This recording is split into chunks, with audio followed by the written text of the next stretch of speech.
galera, peregrinos e peregrinas, como você está? Como vai a vida? Espero que você esteja bem. Hoje nós vamos aprender com nada mais, nada menos do que o rei Nabucodonosor, o grande rei da Babilônia, o rei dos reis, o grande governante do mundo antigo. E o que ele tem para nos ensinar? Muito a respeito de orgulho, a soberba que todos nós temos, como Deus trabalha nas nossas vidas nesse sentido e a humildade que ele gera nos nossos corações. Galera, se liga só. Daniel, capítulo 4, versículo 4, começa assim. Vamos ler junto. Eu, Nabucodonosor, estava satisfeito e próspero na minha casa, no meu palácio. Tive um sonho que me deixou alarmado. Estando eu deitado na minha cama, os pensamentos e as visões que passaram pela minha mente deixaram-me aterrorizado. É o primeiro ponto que eu quero deixar aqui claro para todos nós, é que lá estava o grande rei, em seu palácio, próspero, tranquilo, governando. Hoje em dia nós estamos muito, o ser humano ele busca muito essas coisas, né? Ele tinha um reino todo, não só qualquer reino, ele era o rei dos reis.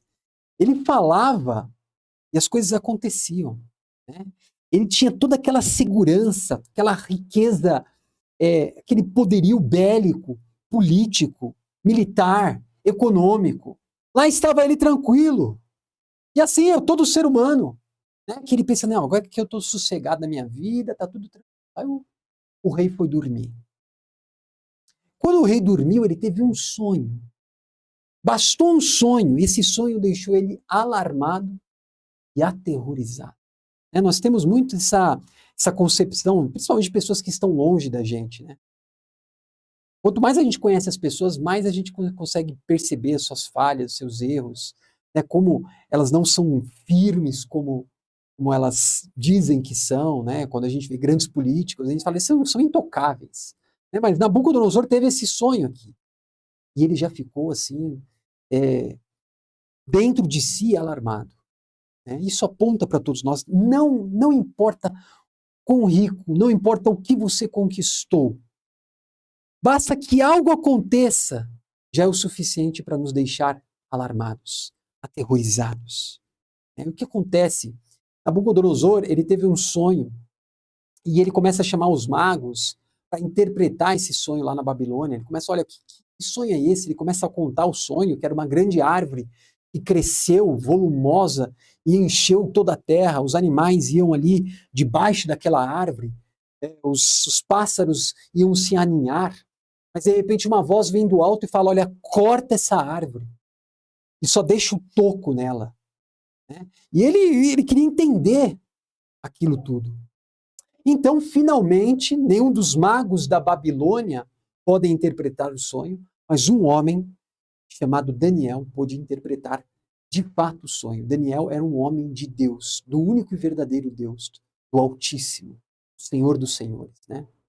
Já teve outras ocasiões aqui no livro de Daniel, em que Daniel foi usado por Deus, e soberanamente aqui nós vamos entender essa soberania de Deus tratando o orgulho do rei e o nosso orgulho. Certo? Então vamos lá para o versículo 20,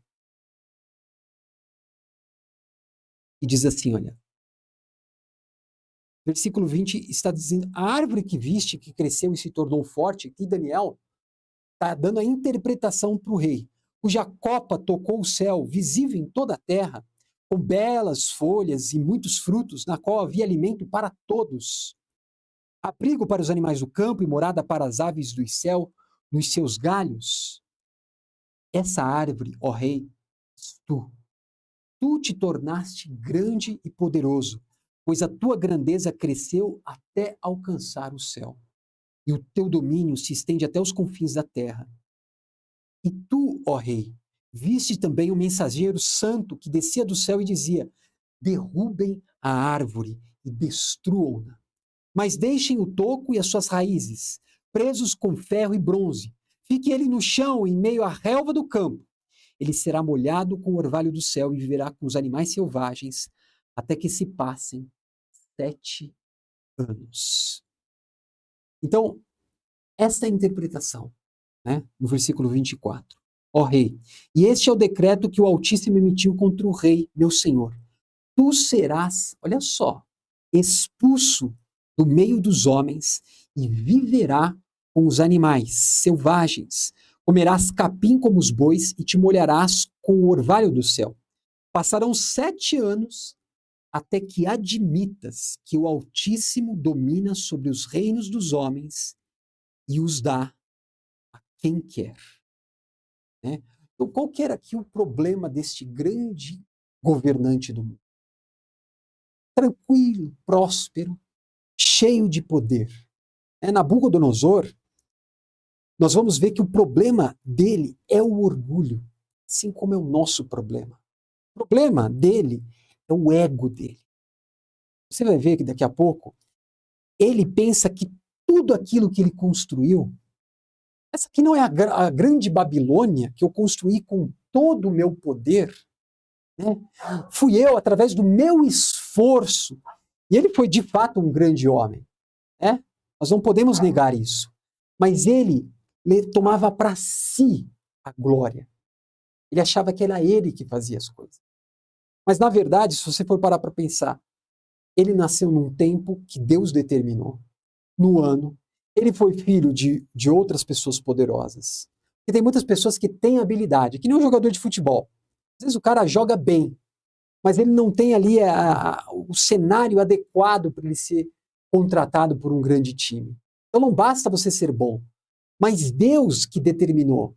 Nabucodonosor, você vai ser essa grande árvore. Você vai ser o grande imperador, o grande rei da terra. Mas o seu ego impedia de dar glória para Deus. Assim somos nós dentro da igreja, né?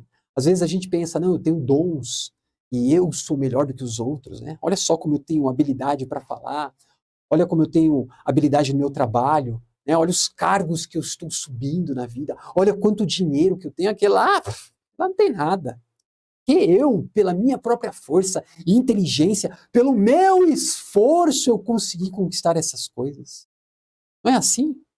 O ser humano não é egudo. Nós não somos cheios de orgulho. Nós somos um oceano de ego. Né?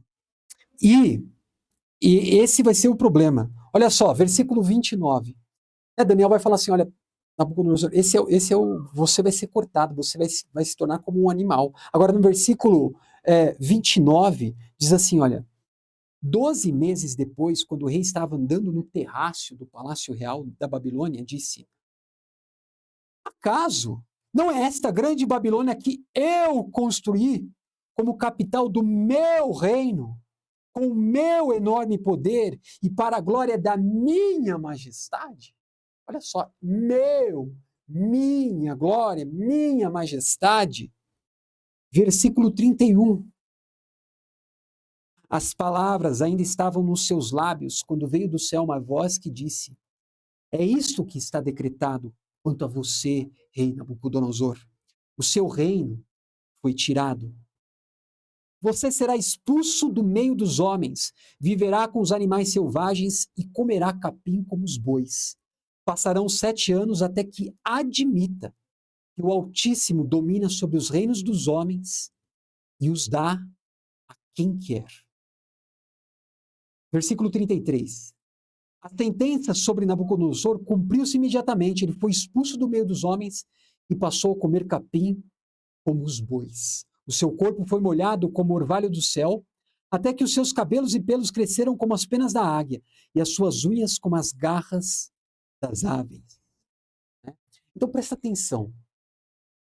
Esse grande rei, pelo seu grande orgulho, Deus falou assim, olha, você não reconhece, você não dá glória devida a mim, porque dele, por ele, para ele são todas as coisas.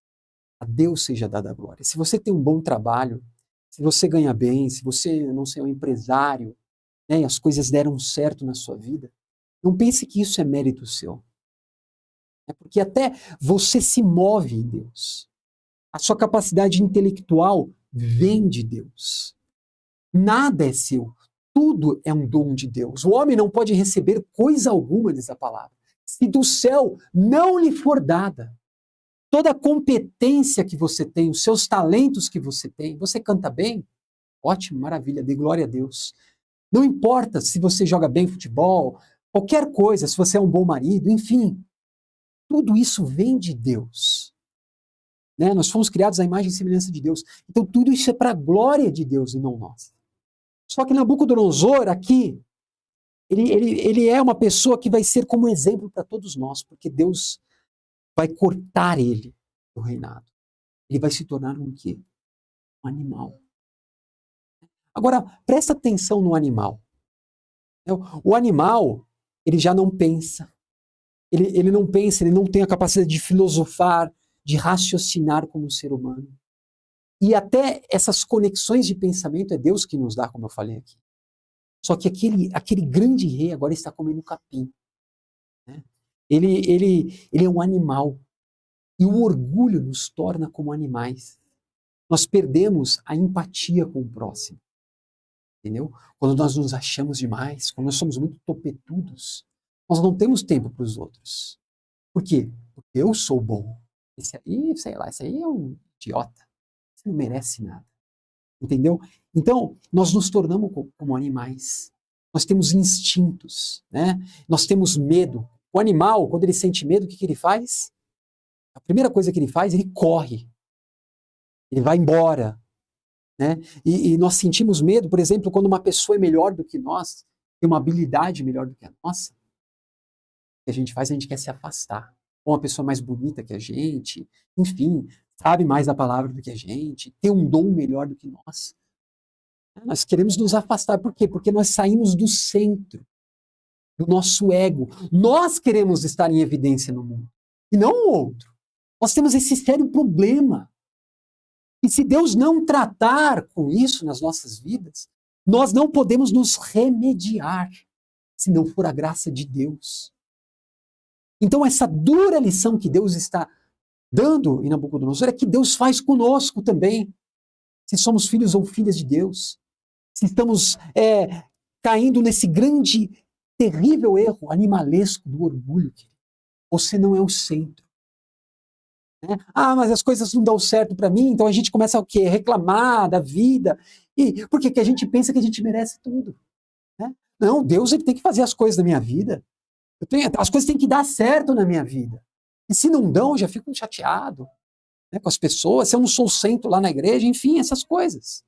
Nós nos tornamos animais e Deus vai tratar com Nabucodonosor e trata com você também. Versículo 34. Ao fim daquele período, eu, Nabucodonosor, levantei os meus olhos ao céu e percebi que o meu entendimento tinha voltado. Então, louvei ao Altíssimo, honrei e glorifiquei aquele que vive para sempre. O seu domínio é um domínio eterno. O seu reino dura de geração em geração. Pessoal, só para você ter uma noção aqui, aquele homem orgulhoso, agora ele está fazendo o quê? Após ser tratado, tornar-se um animal durante 7 anos, aí veio o entendimento, né? Porque Deus é que dá entendimento para o homem. Aí daquela situação grotesca que ele estava, ele começa a louvar o Senhor. Meu Deus, que erro! Eu pensava que eu construía a Babilônia com o meu poder, mas é Deus quem deu. Né? O domínio é um domínio eterno. O reino de Deus. Agora ele está louvando o nome de Deus. Versículo 35. Olha só que afirmação. Uma das maiores da Bíblia. Todos os povos da terra são como nada diante dele. Ele age como lhe agrada, com o exército dos céus e com os habitantes da terra. Ninguém é capaz de resistir à sua mão, nem lhe dizer, o que fizeste? Sabe, às vezes nós nos achamos assim, nós temos que ter uma visão clara das coisas. Primeira coisa, a Bíblia está falando assim, ó, que todo o universo que Deus criou, todos os povos da terra, são como nada diante dele. Muitas pessoas pensam que Deus criou o ser humano porque ele precisava estar mais feliz, ele estava entediado lá na eternidade. Ah, eu preciso criar o ser humano. Não, ele só quis compartilhar da sua glória. Ele não é nem mais nem menos feliz, ele é completamente feliz em si mesmo, né?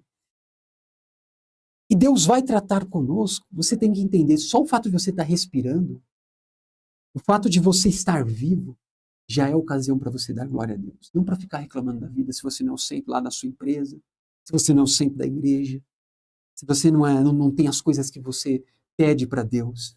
Muitas coisas Deus não vai te dar porque não é para o seu proveito, né? Mas nós temos que ter essa visão.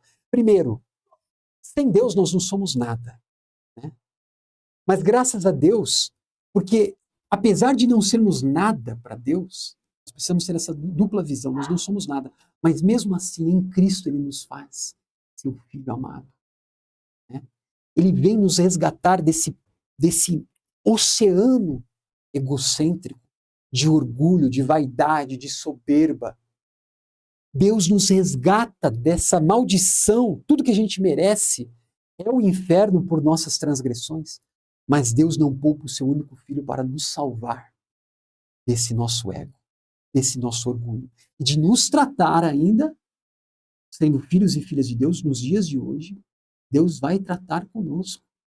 Quando nós estamos não tendo uma vida grata por Deus, pelo próprio existir, né? Então Deus vai tratar conosco.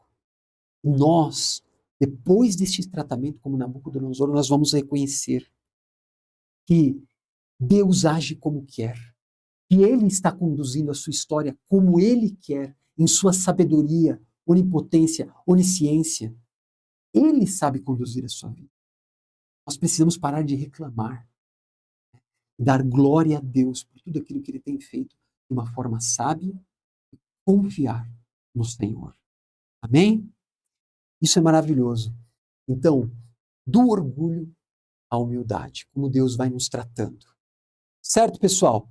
Então essa é a palavra de hoje, que Deus abençoe grandemente. Você tem sido tratado por Deus? Coloca aqui nos comentários como que Deus tem tratado a sua vida, né? Situações difíceis no seu trabalho, dentro da sua casa, enfim. Como que Deus tem tratado o seu orgulho, a sua soberba, né? Deus tem te ensinado a humildade através dessas circunstâncias? Vamos comentar aqui e é isso. Deus te abençoe. Gostou? Dá um like aqui, nos ajude também, propague, compartilhe a palavra e é isso aí. Estamos juntos, peregrinos e peregrinas, rumo à cidade celestial. Um forte abraço. Com Deus.